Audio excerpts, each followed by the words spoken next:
अस्सलामुअलैकुम नाजरीन, awaking news में मैं सैयद सुहेल आपका इस्तकबाल करता हूं। आए सबसे पहले सुर्खियों पर एक नज़र करते हैं।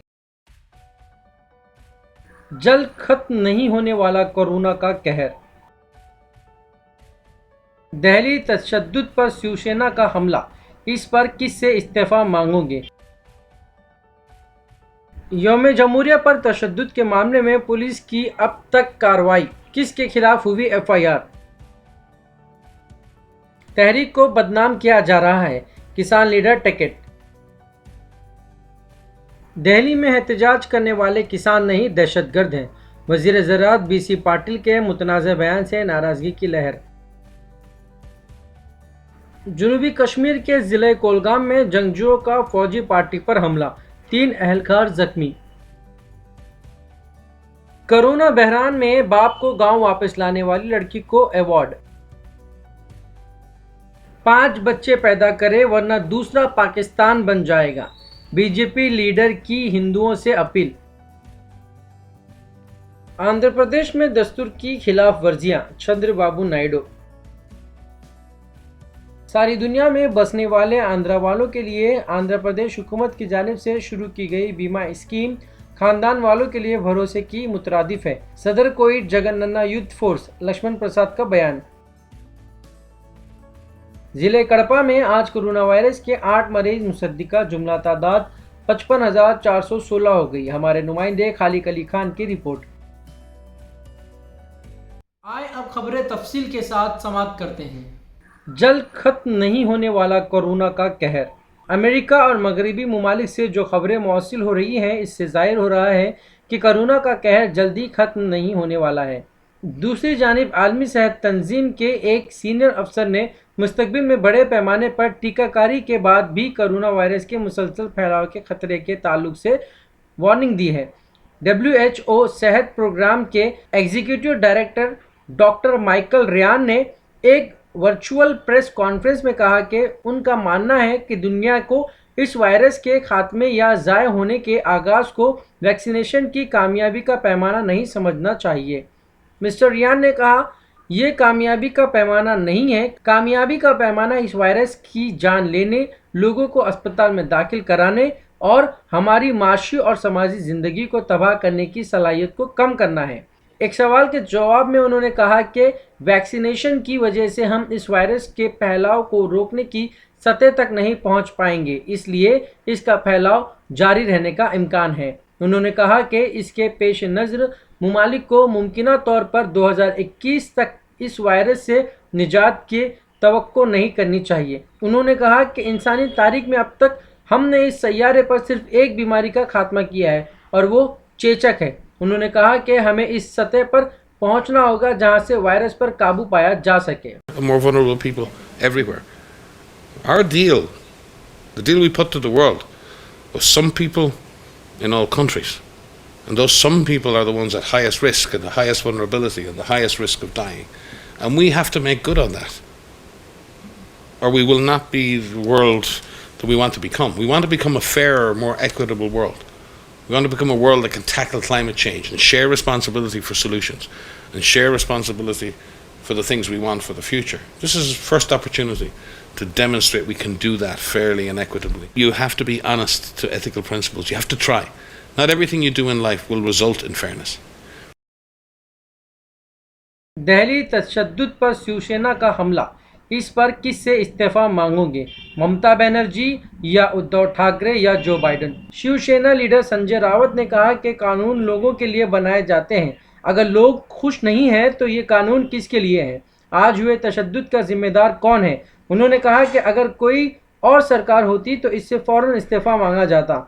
लॉ एंड ऑर्डर कौन देख रहा है? उन्होंने बरसर इक़्तिदार जमात पर निशाना साधते हुए कहा कि अब ममता बनर्जी या उद्धव ठाकरे का इस्तीफा मांगेंगे।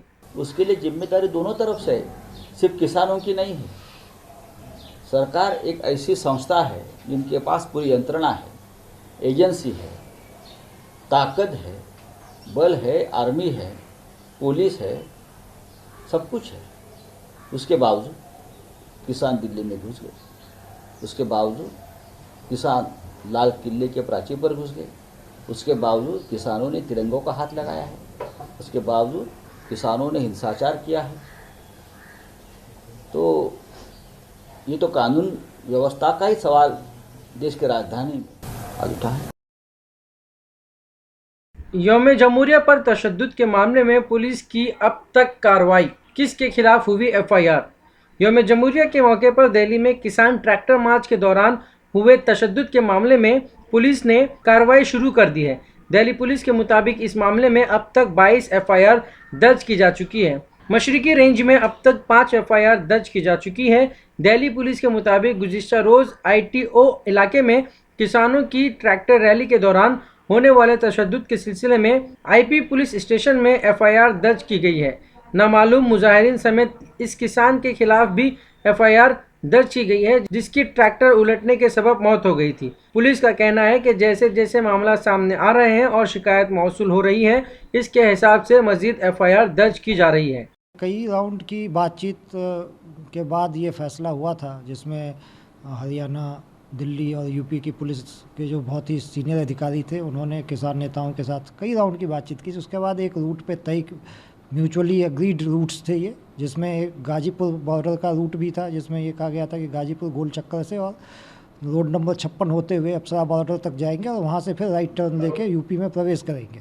और इस पे कल से भी लगातार बातचीत किसान नेताओं से जो यहाँ गाजीपुर बॉर्डर पे बैठे थे उनसे बातचीत हुई थी, और ये था कि वॉलंटियर्स उनके होंगे। उन्होंने भी अपनी एक व्यवस्था कही थी कि हम लोगों ने अपनी तरफ से भी सुरक्षा व्यवस्था कैसे उचित तरीके से चले। बैरिकेड्स तोड़ दिए गए, जो हमारे बसेज थी, पुलिस की बसेज थी, उनको तोड़ दिया गया और इस तरीके से व्यापक पैमाने पे तोड़फोड़ की और नुकसान किया।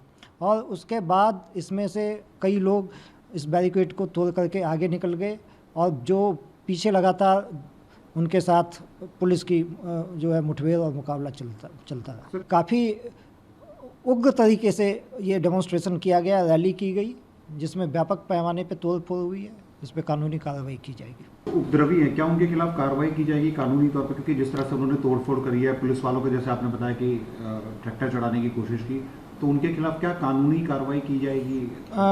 डेफिनेटली जो इसमें नुकसान हुआ है और जिस तरह से असॉल्ट हुआ है पब्लिक सर्वेंट्स के ऊपर, जो पुलिस बल के ऊपर, उसमें जो भी लीगल एक्शन बनता है वो निश्चित तौर पर लिया जाएगा।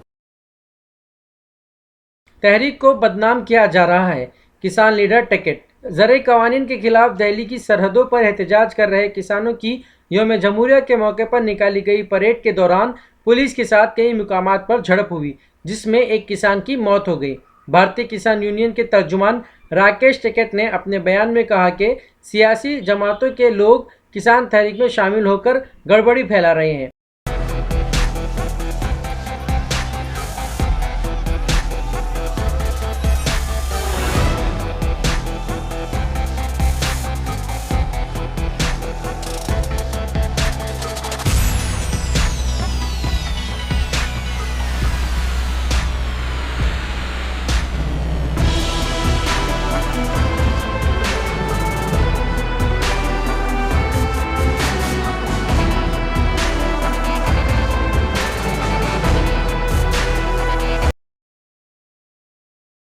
दिल्ली में एहतजाज करने वाले किसान नहीं दहशतगर्द हैं। वज़ीर ज़राअत बीसी पाटिल के मुतनाज़ बयान से नाराज़गी की लहर। राजधानी दिल्ली में एहतजाज करने वाले किसान नहीं बल्कि दहशतगर्द हैं।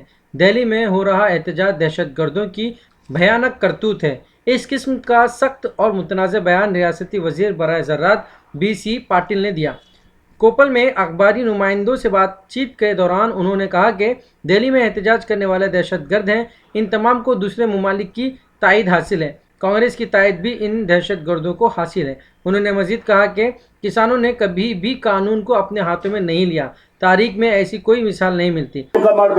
ಅವರು ಕೃಷಿ ಅಧಿಕಾರಿಗಳೊಂದಿಗೆ ಸಮರ್ಪಕವಾಗಿ ಅವರ ಸಂಪರ್ಕವನ್ನ ಸಮನ್ವಯತೆಯನ್ನು ಸಾಧಿಸಿ ಕೃಷಿ ವಿಜ್ಞಾನಿಗಳು, ಕೃಷಿ ವಿಜ್ಞಾನ ಕೇಂದ್ರ, ಕೃಷಿ ವಿಶ್ವವಿದ್ಯಾನಿಲಯ ರೈತರಿಗೋಸ್ಕರ ಇದೆ ಅನ್ನುವಂತ ಒಂದು ಭರವಸೆಯನ್ನ ಮೂಡಿ ರೈತರಿಗೆ ಸ್ನೇಹಿಯಾಗಬೇಕು ಅನ್ನುವಂತ ಒಂದು ಆದೇಶವನ್ನ ಇಟ್ಟಂತ ಸಂದರ್ಭದಲ್ಲಿ ಇವತ್ತು ನಮ್ಮ ಕೃಷಿ ವಿಶ್ವವಿದ್ಯಾನಿಲಯದ ಎಲ್ಲ ಉಪಕುಲಪತಿಗಳು ಕೂಡ ಇವತ್ತು 4 ನಮ್ದು ಕೃಷಿ।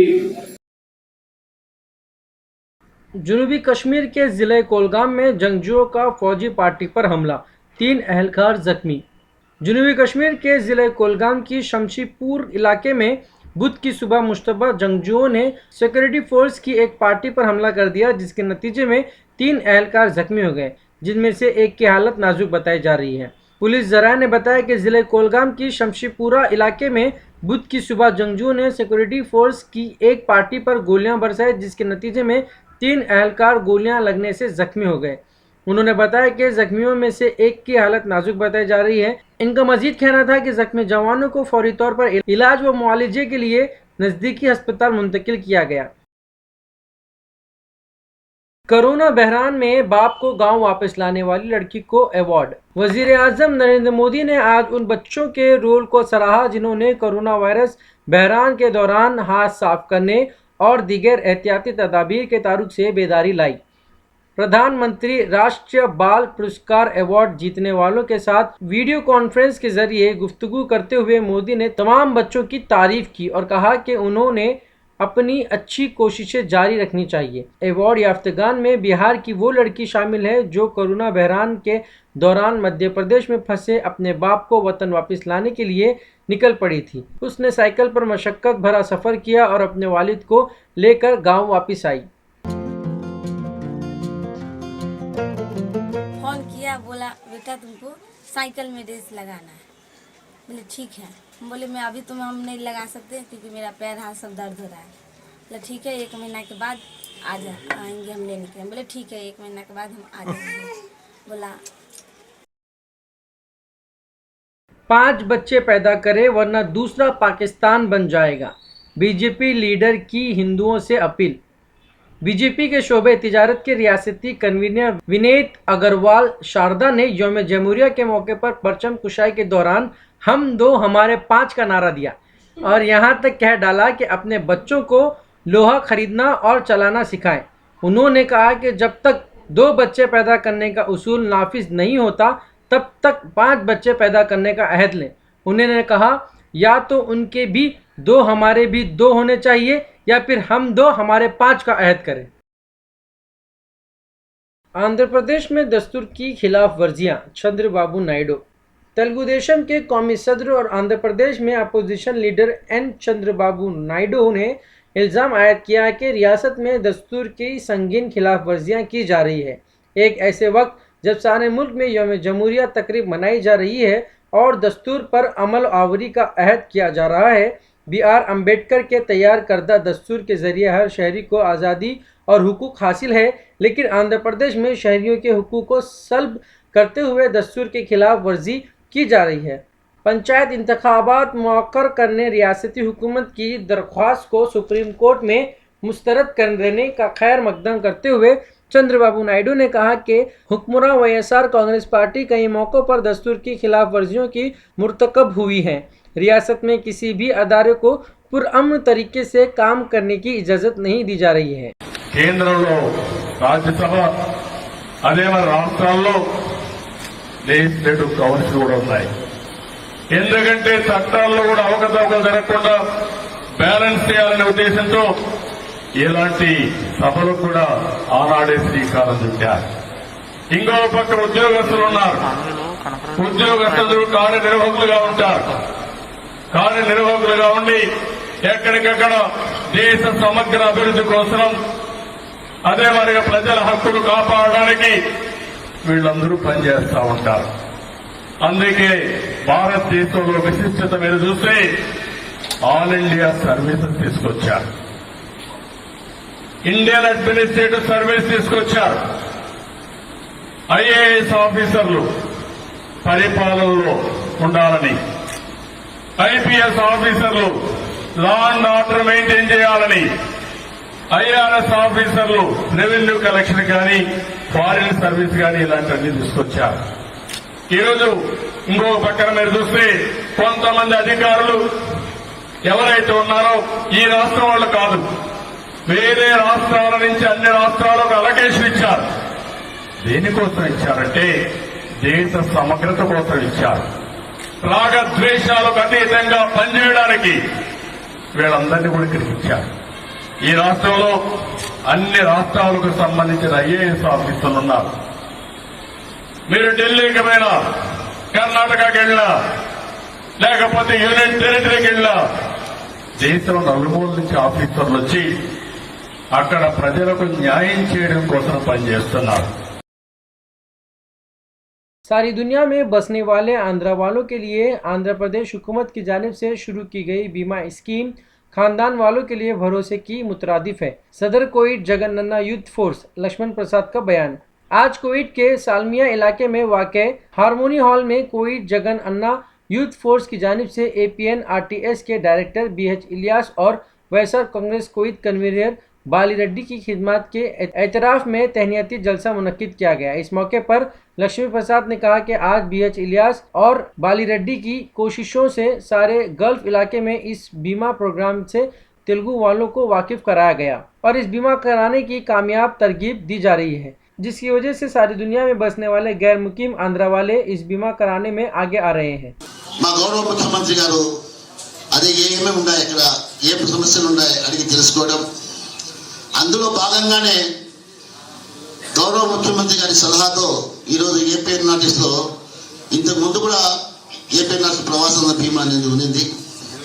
ఆ బీమాను ఎందుకు మీరు ప్రజల దగ్గర తీసుకుపోవడం లేదు అని మా చైర్మన్ గారి దృష్టికి తీసుకువస్తే ఇంత మంచి స్కీమ్ అతి తక్కువ డబ్బులతో వారి కుటుంబానికి భరోసాలాగా 10 లక్షలు ఇచ్చే అవకాశం ఉంటుందిన ఈ స్కీమ్ను ప్రతి తెలుగు వారికి ప్రపంచవ్యాప్తంగా ఉన్న ప్రతి తెలుగు వారికి అందులో ముఖ్యంగా గల్ఫ్లో ఉండే ప్రతి తెలుగు వారికి తీసుకుని పోయి వారికి బీమా చేసే విధంగా చేయాలని చెప్పడం జరిగింది.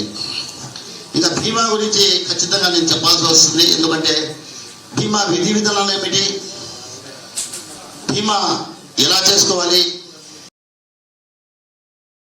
जिले कड़पा में आज कोरोना वायरस के 8 मरीज मुसद्दिका जुमला तादाद 55,416 हो गई। हमारे नुमाइंदे खालिक अली खान की रिपोर्ट। जिले कड़पा में कोरोना वायरस की वबा में वाज़ेह कमी वाक़ई हो चुकी है। गुज़िश्ता 24 घंटों के दौरान 8 मरीज की तस्दीक हुई है, जिससे यह तादाद बढ़कर 55,416 हो चुकी है। ताहाल 54,816 मरीज मुकम्मल सेहतयाब होकर डिस्चार्ज हो चुके हैं। आज तक 533 मरीजों की इस वबा से मौत वाक़ई हुई है। ज़िले में हालात ज़िंदगी मामूल पर आ चुकी है, इसके बावजूद कोरोना वायरस की मौजूदगी साबित होती रहती है। इसीलिए ज़िला इंतज़ामिया और पुलिस ने एहतियाती तदाबीर इख्तियार करने पर जोर देते रहे हैं। ज़िले में वैक्सीनेशन का अमल भी जारी है, जो हेल्थ वर्कर को और दीगर सरकारी अमले को दिया जा रहा है। ज़िले पुलिस ने अवाम से एहतियाती तदाबीर पर जोर देते हुए बग़ैर मास्क के बाहर निकलने वालों के खिलाफ कार्रवाइयों का सिलसिला जारी रखे हुए हैं। हमारे नुमाइंदे मुतर अली खान की रिपोर्ट। जिला SP कड़पा KN अनुबिराजन के अहकामात के तहत आज ज़िले भर में बग़ैर मास्क के बाहर निकलने वाले 182 अफराद के खिलाफ मुकदमा दर्ज करके 42,855 रुपये जुर्माना आयद किया गया है। अनुबिराजन ने अवाम से ख्वाहिश की है कि वो बग़ैर मास्क के बाहर ना निकले, वरना कानूनी कार्रवाई की जाएगी। ये थे अब तक के ताज़ा तरीन हालात। बने रहिए हमारे साथ जानने के लिए और भी नई खबरें।